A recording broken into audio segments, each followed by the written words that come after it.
Well, hey everybody, this is Chris DeFirio with Keys to the Shop. Welcome to another edition of Shift Break. Today's episode is brought to you by La Marzocco over at lamarzocousa.com. And definitely reach out to the salespeople at info@lamarzocousa.com. The reason why is because this company, you probably have heard the name La Marzocco because that household name of espresso machines was developed based on their reputation for beauty, dependability, and innovation. Machines like the KB90 espresso machine with straight-in locking portafilters for ergonomics, scales in the drip tray, auto flush features. You've got the Leva, which is the modernized version of the lever espresso machine manual. So it's like, where you get that phrase, pull a shot, You've got the Linea, the classic, and then you've got the Linea PB, the updated classic with all of the technology an espresso nerd might want to control the extraction. So from manual to various ergonomic improvements and automations within the machine itself for control. And so if you're looking for a great espresso machine and you are wanting something dependable, beautiful, and is been developed with the end user in mind for almost 100 years now, then I think you need to go with La Marzocco. Check them out over at lamarzocousa.com. Also, our episode today is brought to you by the folks over at rattleware.com. Rattleware is on the bottom of many of my pitchers or cups and things that you need in the cafe, like smallwares. And the reason why I mention this is because it's a very good chance that either you know about them because you like to look at in the bottom of cups and tools, or you don't know about them because they've done their job so well that you don't realize they're helping you uphold your business. That's what smallwares are about. That's what Rattleware loves to do, is in the background working, just smallwares that work. And so if you are looking for knock boxes and whisks and pitchers and other various smallwares implements, go to rattleware.com and check them out. I'm sure you're going to find something that is going to help your coffee bar function very well. Rattleware.com. Now, today's episode is talking about two different kinds of margin. Almost every engagement that I have as a consultant is focused on a very, I would say, common set of things. We have the operations of the business, which entails also, checklists and policies and frameworks and communication systems and training. We also have the finances that operate within the operations of the business. Of course, you have quality control. You also have the people and the soft skills, the social aspect and culture. But I wanted to talk about margin because when we think about margin, we're usually talking about money. We want to make sure our costs are within line. I always recommend for your coffee menu getting as close to between 17 and 20% cost of goods for coffee drinks. Your food might be a little bit higher. I know people have food that is just like same level, if not lower, which is awesome. But we are caught up in the percentages and we soothe ourselves with the idea that we are making good profit margin in our businesses. At the end of our year, we'd like to be profitable, right? We'd like to pay ourselves. We'd like to be generous with our payment to our staff. I don't think anybody in the audience is here trying to, be as cheap as possible. I think generosity is just something that if you're in the Keys to the Shop audience is sort of a given. You want to be generous. It's just, you need margin to be generous. To do things, you need things, right? You need some kind of profit to redirect into the business to reward the people who are making that profit, yourself included. And that's a really, huge focus for most entrepreneurs. Now, the topic of profit, sometimes when we talk about profitability and we're really driven by profit, and profit for some people is a value, you'd have to ask the question why instead of reflexively saying, oh, well, you're just like a greedy capitalist and all this other stuff.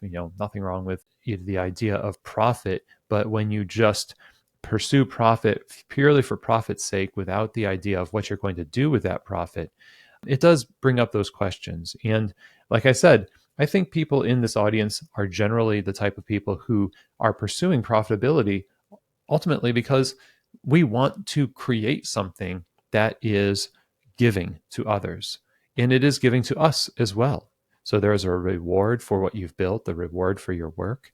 You have to have financial margin in order to develop a larger roastery, to open a second location, to build out new opportunities for long-term staff to get paid more as managers and develop a broader reach of your brand so you can buy more coffee from the partners you have in the farm. There's all sorts of reasons why you might want to grow a business. And we only ask here at the show that all of those reasons are well articulated, based in a good set of values, and are intentional and not just undirected. So that said, with profit margin, you get opportunity to develop other things. You have some level of comfort also in how you decide. So if you have more money and you don't have to scrounge and scrap or scrape and all of that, then it's easier for you to make a decision between a couple of different options rather than be restricted to only what you can afford. Now, I will say there is nothing wrong with having restrictions. People who start small, especially, have to get creative with the resources that they have. But I believe that over time, with profit margin comes maturity, especially if you're intentional in the way you develop this, that allows you to be more responsible with more money later on, which is kind of like a built in benefit of having to go through the road of some hardships and some challenges. It forges character, which forges wisdom, which forges more responsible decisions with money that is more beneficial and others focused. So everybody benefits. Now, I'm going to bring this to the second type of margin. We know there's benefit to having this margin in our money because it affords us the ability to do things that are beneficial for humanity, for our people, for our families, and for ourselves. So there is the margin of energy. Now, the energy margin, I think, is maybe just as important as the financial margin of your business.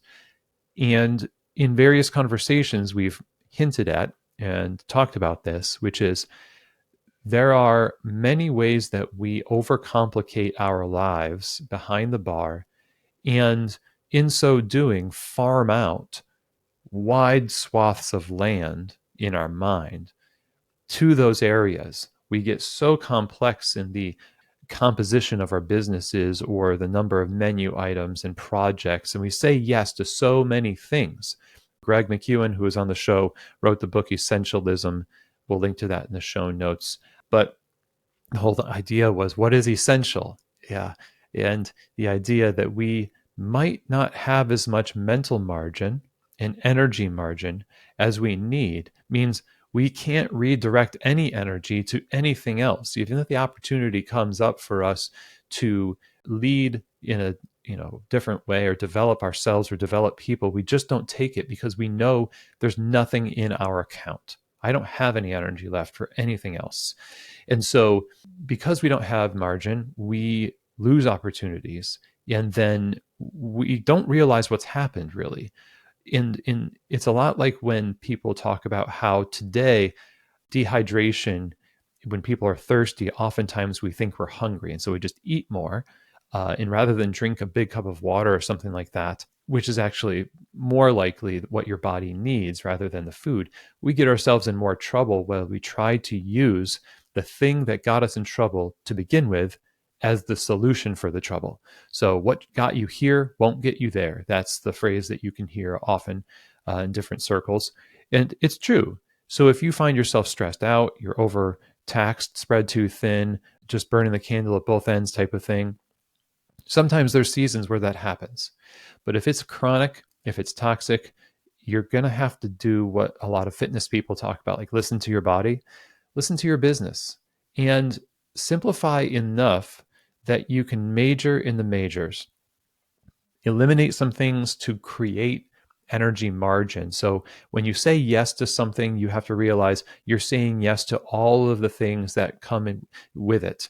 So if you in like a planet has moons that orbit, everything within the orbit of what you just said, I'm going to start doing. Some people just very nonchalantly say, well, I'm going to, bring in this food item or this project, or even stuff like I'm going to start roasting coffee. That sounds like a pretty cool idea. And then they get involved in it. And it's so, we get the sunk cost syndrome, where like we bought all this equipment, we can't say no anymore.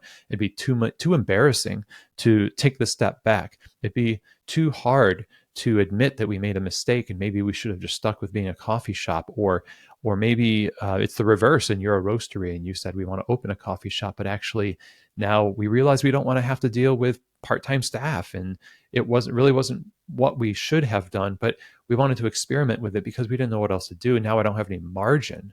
I can't have good conversations with the suppliers of our beans, the farmers. I can't lead my wholesale team well. There's all sorts of downstream benefits to good decisions and things that you should do. There's also downstream negative impact for saying yes to things that you probably shouldn't have said yes to. And keeping our businesses lean and your energy flexible and having some left over at the end of the day is a really good way to look at the way you pursue business.